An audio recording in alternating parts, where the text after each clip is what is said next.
we made a video a little while ago on how India EV sales in cars has reached a certain inflection point, right? 5% plus. What is interesting is while the US happens to be at a 5.5% in general as well, one of the largest selling vehicles in the US has traditionally been the Ford F-150.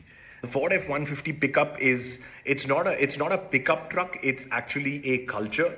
Everyone who works in the trade has one, and it's been an indispensable part of American culture and fabric, right? Ford had launched an EV version, and guess what? They decided to pull the plug temporarily to say that they are realigning supply chain. I don't think this is about failure of the product, though it didn't sell to the expectations that they had.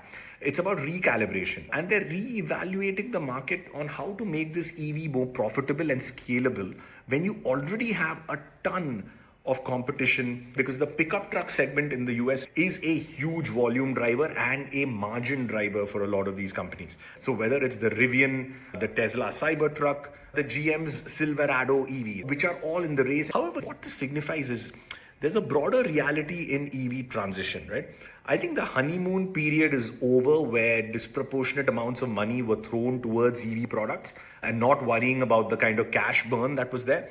People are now asking hard questions saying, how much money is this really making, and why aren't we even close to what we were making when we were selling the ICE versions of these cars? Scale, supply chain are very critical to win in this segment, because the sourcing of components for an EV are from all over the world. It's not as simple as an ICE supply chain, which has been honed and perfected for decades.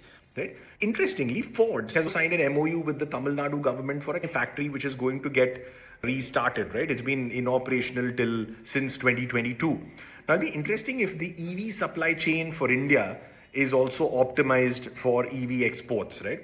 India could become one of those critical pieces in the overall Ford supply chain puzzle when it comes to EVs, right? For now, it's a powertrain plant, but let's see how it grows, right?